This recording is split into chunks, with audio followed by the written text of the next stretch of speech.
Hei tā te kāwanatanga e raru ana te taia o koiora rauropi o tēnei whenua. Engari he rautaki tāwharau tā rātou.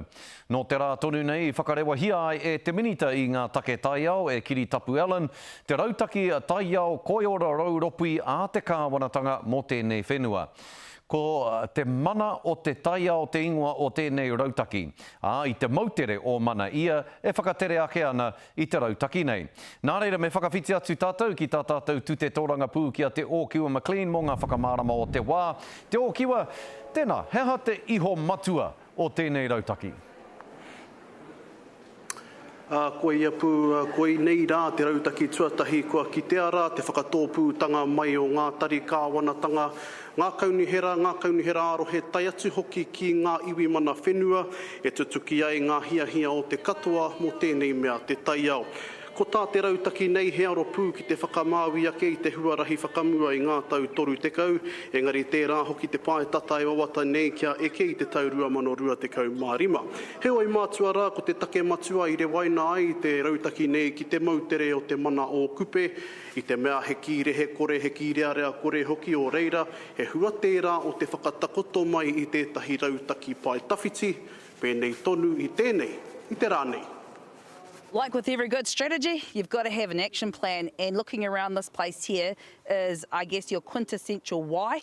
This is exactly why we have to have a plan, because it's great to have a whole heap of people chipping away in different areas, but we have to know what the left hand is doing when the right hand's doing it as well, to make sure that we're really building into this. Te Ōkiwa, i kōrero koe mō ngā mana whenua, nō reira heha te wāhi nui ki ngā mana whenua i roto i tēnei rautaki. Hei ngā tauerima haere ake nei, ka kaha ki te mahitahi o tēnā me tēnā, e tutuki ai, e eke ai ngā wawata me ngā āwhero o te taiao, mō te taiao tonu.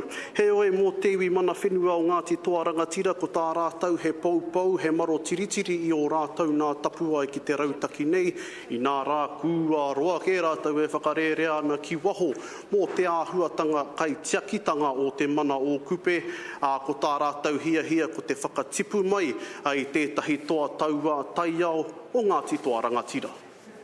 Increasingly through the maturing of our nation, through settlement processes and statutory change, mana whenua has a voice on all relevant agencies, and you can rest assured therefore that even as governments come and go, the constancy of mana whenua's voice in protecting these values and the restoration of our whenua and the biodiversity that's on it will absolutely be to the fore.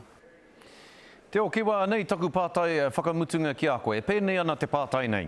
He rautaki anō rānei tēnei, kā kohi puehu i te whata o te whare, he rautaki rānei tēnei e te tuki ai ngā wawata mo te oranga o te taiao. He pātai pai tēnā e skari me te aha, he pātai tēnā i rite tonu te whiua ki te minita papāta whai kia Kiri Tapu Allen. Pepe nei rā te kōrero he tīmatanga pai tēnei, engari hei tā ngā māngai o te pakihi o Forest and Bird, e topai e tahuri ai te tai me whai huruhuru te manu e rere ai, e topai ia ki ngā ao o te rangi. We heard the Minister talk a lot about the many hands required to be able to turn the tide for nature in New Zealand and actually for our own well-being and our own economic resilience. And so in order for that to happen, we can't just leave it to DOC, MPI, MFE. We expect to see Treasury, MB, and the whole of government coming together to integrate what will make transformative change. That might mean economic mechanisms to deliver real change, because of course when it comes to nature, the funding question sort of often falls down the list. He hoa haere ngā take rauropi taiao me ngā take āhuarangi, engari mō te au atu i te toru te kautau, kua rere kē tā ngā kāwanatanga ōmua whakatau i e nei take e rua.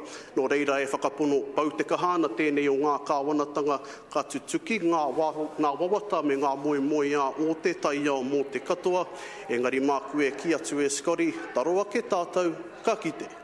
Tika marika e Te Ōkiwa, mā te wā e tohu e hoa, mā te wā e tohu. E mihi atu ana ki a koe Te Ōkiwa McLean e te iwi i te whare pāre mata.